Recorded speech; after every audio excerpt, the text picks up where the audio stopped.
Hello everyone, welcome back to my channel Pretty Indian Lifestyle. So இன்னைக்கு video வந்து ஒரு plain kuska எப்படி பண்ணலாம் அப்படிங்கிறது தான். ஸோ அதுக்கு தேவையான பொருட்கள் என்ன அப்படின்னா green chilies ஒரு 4 to 5 and 2 பெரிய வெங்காயம் நறுக்கி வச்சுருக்கேன். And then பார்த்தீங்கன்னா 1/4 கிலோ தக்காளி அளவு கட் பண்ணி வச்சுருக்கேன். புதினாவும் கூட எடுத்து வச்சுருக்கேன். அதுக்கப்புறம் பிரியாணிக்கு தேவையான பொருட்கள் அன்னாச்சி பூ, மராட்டி மொக்கு, பட்டை, கிராம்பு, பிரியாணி இலை, லெமன், அதுக்கப்புறம் ginger garlic paste, curd. So இதெல்லாம் தான் நமக்கு தேவையான பொருள். ஸோ எப்பயும் போல் நீங்கள் லைக் டபராவில் செஞ்சாலும் சரி இல்லை குக்கரில் செஞ்சாலும் சரி தேவையான அளவுக்கு எண்ணெய் ஊற்றிக்கோங்க. நம்ம எப்பயும் பிரியாணிக்கு போடுற பொருட்கள் தான் என்னென்ன எடுத்து வச்சோமோ அதெல்லாம் போட்டுக்கலாம். ஸோ அதெல்லாம் போட்டுட்டு நல்லா வந்து ஃபுல்லாக ஃப்ரை ஆகட்டும். அது வெடிக்கும், கொஞ்சம் பார்த்து தள்ளி இருந்துக்கோங்க. தேவையான அளவு 1 ஸ்பூன் நெய் கூட வந்து ஆட் பண்ணிக்கோங்க. நல்ல ஒரு அரோமாவாக இருக்கும். அதுக்கப்புறம் வந்து நம்ம அரைஞ்சி வச்சுருக்கோம் இல்லையா onion and green chillies, so அதையும் போட்டுக்கிறோம். அதையும் போட்டுட்டு தேவையான அளவு உப்பு போட்டுக்கலாம். தேவையான அளவு உப்பு போட்டு நல்லா வணக்கிக்கோங்க. ஃபுல்லாக வணக்க தான் உங்களுக்கு அந்த பச்சை வாசனை எல்லாம் போகும்.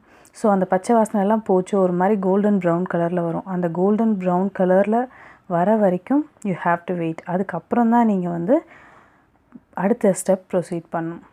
ஸோ பார்த்தீங்க அப்படின்னா நான் வந்து உப்பு முன்னாடியே சொல்லிட்டேன், பட் இப்போ தான் உப்பு போடுறேன். ஸோ உப்பு போட்டு நீங்கள் என்ன பண்ணுங்கள், நல்லா வதங்க விடுங்க.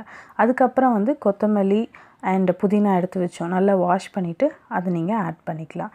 ஆட் பண்ணி இதுவும் நல்லா வணங்கணும். நல்லா வணங்கின அப்புறம் நீங்கள் வந்து அடுத்த ஸ்டெப்புக்கு போகலாம். ஸோ அடுத்தது பார்த்தோம் அப்படின்னா தக்காளி தேவையான அளவுக்கு நம்ம 1/4 கிலோ அரிஞ்சு வச்சுருக்கோம். ஸோ 1/4 கிலோ தக்காளி வந்து எடுத்து போட்டுக்கிட்டோம். இப்போ நம்ம ரைஸ் செய்கிறது பார்த்தோம் அப்படின்னா ஒரு 2 உலக்கு அரிசிக்கு செய்ய போகிறோம். ஸோ 2 உலக்கு அரிசி அப்படின்னும் போது கண்டிப்பாக ஒரு 1/4 கிலோ தக்காளியாவது இருக்கணும். அப்போ தான் அந்த எசன்ஸ் எல்லாம் இறங்கும். இல்லைன்னா உங்களுக்கு வந்து ஒரு ஒயிட் ரைஸ் பதத்துக்கு மாதிரி தான் இருக்கும். அந்த டேஸ்ட் வந்து உள்ளே இறங்கியிருக்காது. அதனால தான் சொல்கிறேன். ஸோ அதுக்கப்புறம் என்ன பண்ணுங்கள், ஜிஞ்சர் கார்லிக் பேஸ்ட்டை ஆட் பண்ணிக்கோங்க. ஸோ நீங்கள் ஆட் பண்ணிவிட்டு ஒரு 1/4 கிலோ தக்காளின்னும் போது நீங்கள் கூடுதலாகவே ஆட் பண்ணிக்கலாம். ஓவராக ஆட் பண்ணிங்கன்னா அந்த மசாலா வந்து ரொம்ப வந்து நமக்கு ஸ்மெல் வரும், இல்லை சாப்பிட முடியாமல் இருக்கும், திகட்டும். ஸோ நீங்கள் என்ன பண்ணுங்கள், தேவையான அளவு ஒரு 1.5 ஸ்பூன் அளவுக்கு நீங்கள் வந்து ஆட் பண்ணிங்கன்னா போதும். அடுத்து வந்து தயிர் ஆட் பண்ணிக்கிறோம். தயிர் எதுக்கு அப்படின்னா ஸ்மூத்னஸ் கொடுக்கறதுக்கு, அந்த கிரேவி நமக்கு நிறைய கிடைக்கும். ஸோ அதுக்காக தான் வந்து நம்ம வந்து கர்ட் ஆட் பண்ணுறோம். அது மட்டும் இல்லை, சாதம் ஒன்றுக்கு ஒன்று உதிரியாக இருக்கணும் அப்படின்னா கண்டிப்பாக வந்து கர்டும், நம்ம ஃபஸ்ட்டு நெய் ஆட் பண்ணோம் இல்லையா எண்ணெய் கூட, அதுவும் ரொம்ப முக்கியம். ஸோ பார்த்தீங்கன்னா நான் நல்லா கிளறி விட்டு மூடி வச்சுருந்தேன். ஸோ இந்த மாதிரி அப்பப்போ நம்ம வந்து கிளறி விட்டு மூடி வைக்கணும். ஸோ இந்த மாதிரி பண்ணும்போது அந்த எண்ணெய் தனித்தனியாக வந்து திரியும். அது எப்போ அப்படின்னு பார்த்தோன்னா நமக்கு தேவையான அளவு மிளகாத்தூள், மல்லித்தூள் அண்ட் தென் கரம் மசாலா, இதெல்லாம் வந்து நான் உங்களுக்கு 1 by 1 இங்கே ஆட் பண்ணியிருக்கேன். ஸோ இதெல்லாம் தான் ஸ்டெப்ஸ். இதில் தக்காளிக்கு அப்புறம் பார்த்திங்கன்னா மிளகாத்தூள் ஆட் பண்ணேன், மஞ்சத்தூள் and then garam masala. So இது மட்டும்தான். மல்லித்தூள் தேவையான அளவு, அவ்வளோதானே தவிர வேறு எதுவுமே கிடையாது. அந்த நமக்கு எசன்ஸ் வேணும் அப்படிங்கிற அந்த 4 பொருள்கள் மட்டும்தான் ஆட் பண்ணியிருக்கேன், வேறு எதுவும் இல்லை. ஸோ இந்த மாதிரி ஆட் பண்ணிவிட்டு நீங்கள் என்ன பண்ணணும் அப்படின்னா க்ளோஸ் பண்ணி வச்சிடணும்.